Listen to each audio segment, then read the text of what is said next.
on, y'all? My name is Brian Sanchez, and welcome to Living the Magic.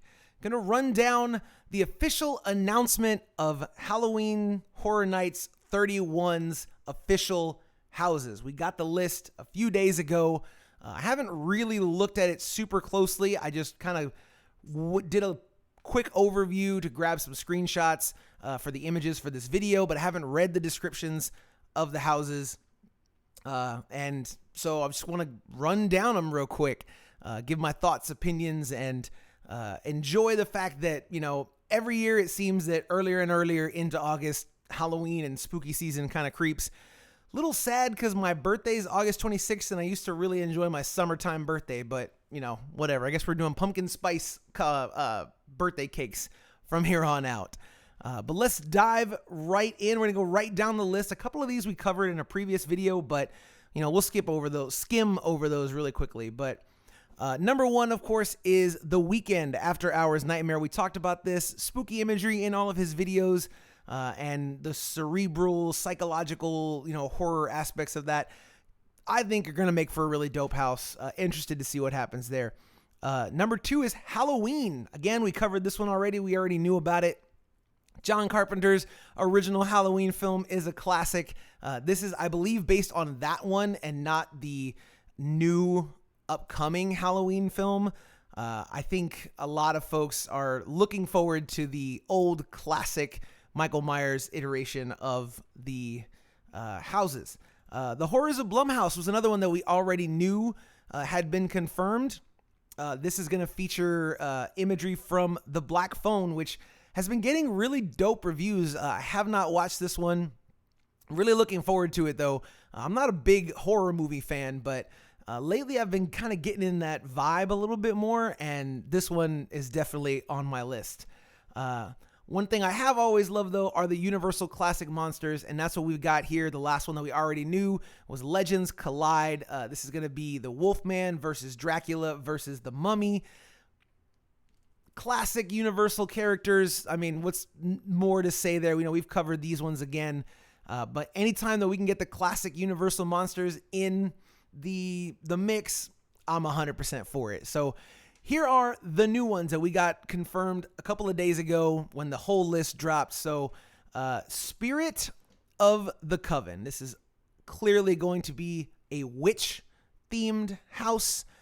And the description of this one says, a coven of beautiful flapper witches will lure you into their 1920s speakeasy, reveal their haggish true form, and turn your Scream Squad into witches' brew. They'll be cackling, you'll be screaming. Terrifying.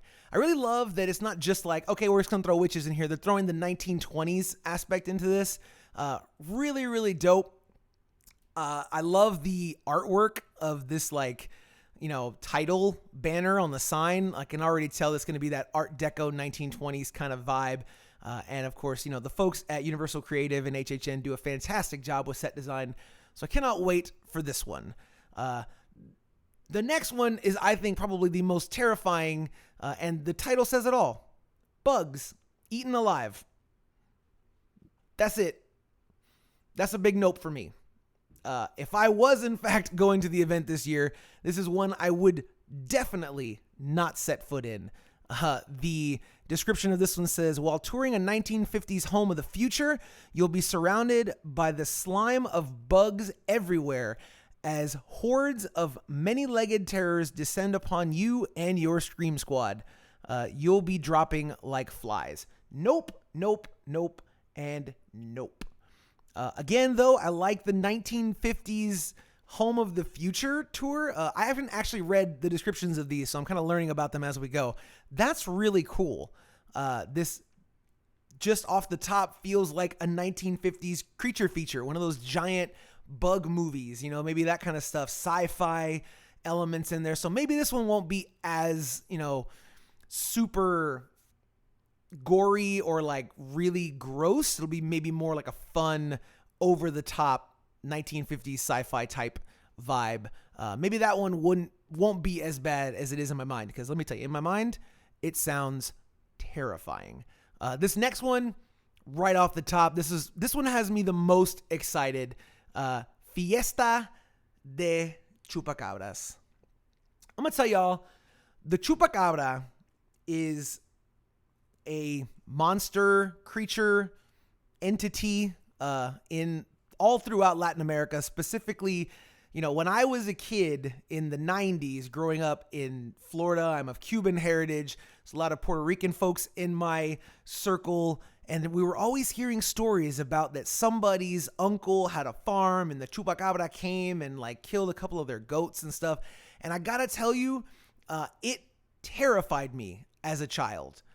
Even so much that my aunt lived in Puerto Rico for a little while after she got married. And when we went to visit them for like a week, I was terrified at night while we were driving around because I thought the Chupacabra was going to come out and get me. It's really, really dope imagery from like Latin American culture that I'm loving that they're doing this kind of thing. The description of this house provided says, visit a Latin American village where the legend of the creature Chupacabras is celebrated with a colorful fiesta, and the streets are lined with the crimson blood of tourists like you and your amigos. Okay. So like, I know that the Chupacabra exists in like local legend and folklore in a lot of places around Latin America, Mexico, like I said, Puerto Rico, South America, Central America, so it'll be interesting to see what they lean into here. I'm probably going to guess it's going to be more like of a Mexican village with the play on the words of like Fiesta de Chupacabras, probably something more along the lines of Dia de los Muertos kind of stuff. I'm 100% for it. I think as long as it's done respectfully and, understanding that these are people's actual cultures as well, I'm 100% for it. I know I follow a bunch of folks on Universal, like creative team on Twitter, and there's a handful of folks that have tweeted about, being Latino and being able to like bring their heritage to a house at HHN. So I think they probably did the right thing. They're doing it good. We can trust the folks over at HHN to do a good job there. The next one, I don't know anything about this house. It's called Hellblock Horror. I'm guessing like cell block horror, maybe. Yep. Enter a prison whose savage inmates are monstrous creatures. If they break free from their cells, it's a death sentence for everyone. Okay. Sounds like a pretty straightforward, like prison breakout thing with monsters, serial killers, that kind of thing. This probably has, in my opinion, so far, the potential to be the most like gore heavy and maybe just like simple, straightforward, style. Sorry if you can hear that in the background. The puppy's running around because we came back from a walk and he is soaking wet. I'm going to run through the last two here real quick. That is Dead Man's Pier, Winter's Wake. The description of this one is, in a New England fishing village, undead fishermen emerge from the waves to seek their revenge. You and your Scream Squad may have escaped their hooks in the scare zone. Now they'll reel you in and drag you under. I was... Grade 8.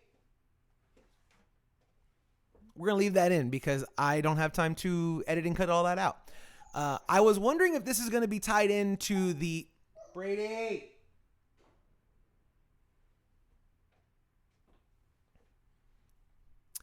I was wondering if this was going to be tied to the scare zone that they did a long time ago. I believe it was called Dead Man's Wharf. And it seems like it's probably the case. I would imagine this is going to be like San Francisco area. That's where the scare zone was a while ago. But this definitely has like zombie fisherman vibes. Sounds kind of cool. Again, that area tends to be like kind of a choke point. I know there's entrances to some houses back there. Maybe this is going to be where Fast and Furious is. Again, I apologize for the puppy, but I cannot edit it because I don't have the time. I wonder if this is going to be the house that they're throwing into Fast and Furious. I know that whole area there is usually like a big scare zone and so forth. So it'd be very interesting to see where and how that one gets into the rotation. And the last one, Descendants of Destruction. Again, don't know anything about this one. careful not to leave any of your Scream Squad behind as you descend the subway tunnels of a deserted New York. Lurking in the dark are hungry mutants looking to feast on the last remnants of humanity. This one has gory, bloody house written all over it, I think. Especially with the image here, you can see it's, if you're listening, I'm sure that listen's great.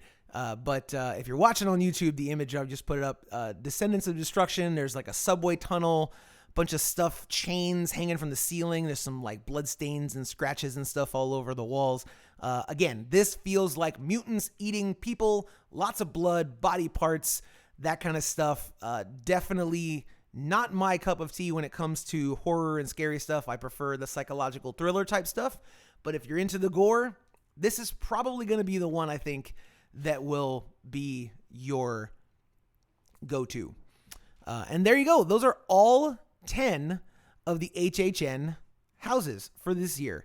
Look, if it wasn't clear and obvious, the one I'm the most excited for by far is Fiesta de Chupacabras. I'm really looking forward to that. I'm curious to see how that one goes. I love the original houses too. And don't get me wrong, like when they get cool IPs involved, it is great when you get to partner with creators and stuff, but let the dope team at Universal Creative and Halloween Horror Nights, kind of do their thing. Give them a really dope premise and let them just go nuts. That's how we get stuff like Little Boo, like the Pumpkin Lord iconography that, is showing up, and we got our first look. Lil Boo has made his return to the parks. Saw him on a trellis above in Production Central there, and I'm so happy that Universal just kind of leaned into that, because last year that little pumpkin just took off in popularity. Everybody loved Lil Boo. I love Lil Boo. Who doesn't love Lil Boo? But anyways, there you go. Those are the 10 houses. Which house are you most excited about for this year? Again, mine is definitely Fiesta de Chupacabras, but I am also very curious to see what they do with The Weeknd. And honestly, after reading the description, Bugs Eaten Alive could be kind of cool. Again, if it leans into that like 1950s, nostalgia type stuff, could be really cool. If it is just like giant rooms full of bugs, if that's your thing, cool, but nah. Anyways, all right, folks. Well, thank y'all so much for listening to the podcast and watching the videos. We really do appreciate it. Again, if you like what we do here, make sure you follow us on all the socials. You can find me on all of them at Your Primo Brian, and of course on YouTube at Living the Magic. And of course, finally, the website where you can find all the creative things that I do, from scripts to music to podcasts to artwork and all that stuff. That's signalpointmedia.com. All right, y'all, I'm going to get out of here.